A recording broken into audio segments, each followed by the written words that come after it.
Welcome back to Real Stories. You have no idea how much it means to us to have you back. Now, the inspirational story of a young man chasing his dream to be a fat comedian, but the one thing holding him back is that he's not fat at all. Fat stand-up's all I've ever wanted to do, and it's all I know how to do. I just love fat jokes, and I don't want to stop. Oh, I'm so fat, obviously, that when I sit around the house, I literally sit like around the house. All my fat, it's just fat rolls everywhere.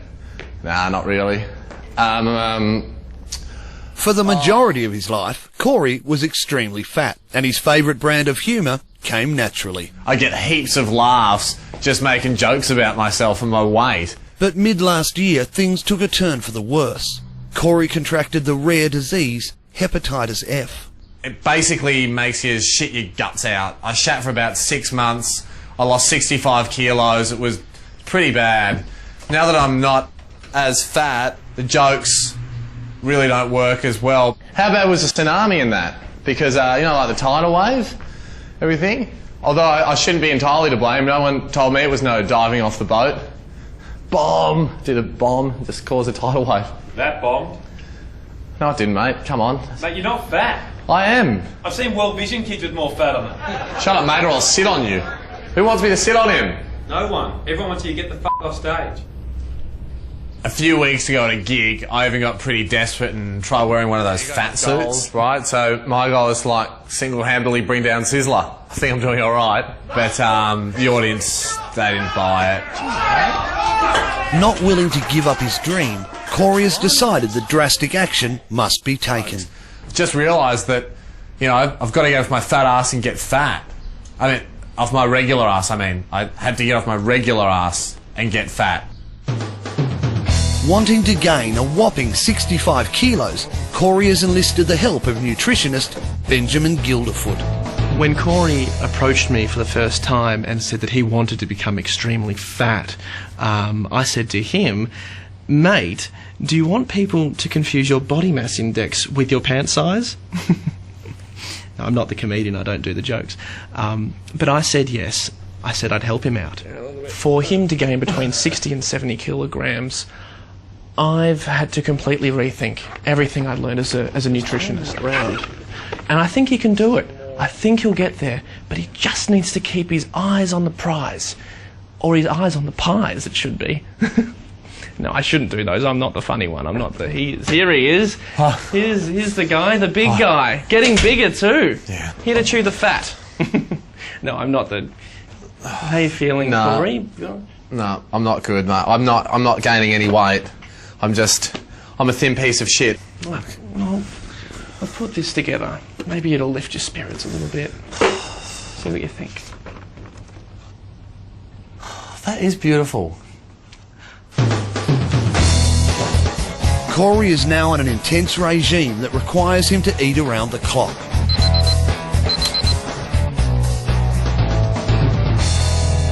Although not yet at his ideal weight, Corey is auditioning for a pizza commercial, hoping to land the part of the lovable fat guy.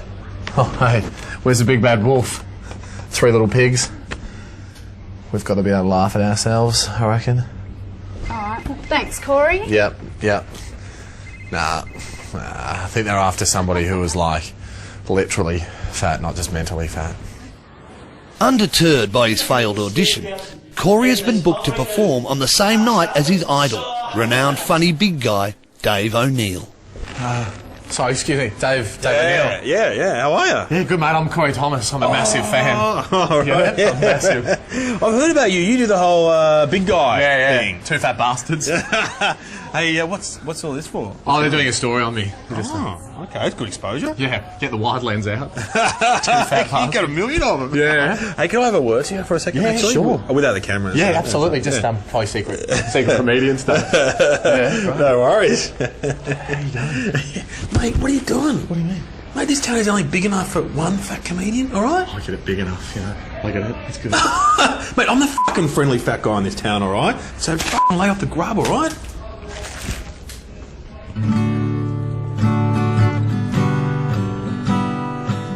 Some 3 weeks later, and it's become apparent that the weight gain is taking longer than anticipated. Corey is quite discouraged by his progress, which is why we're stepping things up.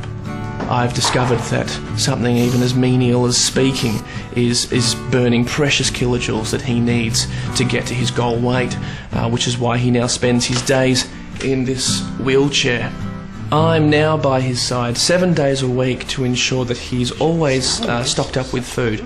We leave 1 hour every day for Corey to complete his daily chores around the house, and we keep that time allocation kept very strict by the use of this egg timer, which is a little piggy, just like Corey is. Oink, oink, oink. I want to be a fat comedian.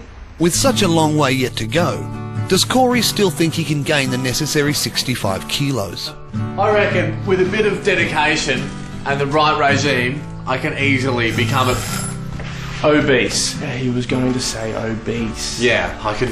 No talking, Corey. And the piggy says stop. Yummy. You will be pleased to know that since we shot that story, Corey has stacked it on. I'm not having a go at fat people here, but he looks truly disgusting. Coming up next, something about call centres that is shocking. I'm not taking jobs from Aussies. It was bloody India that pinched him in the first place.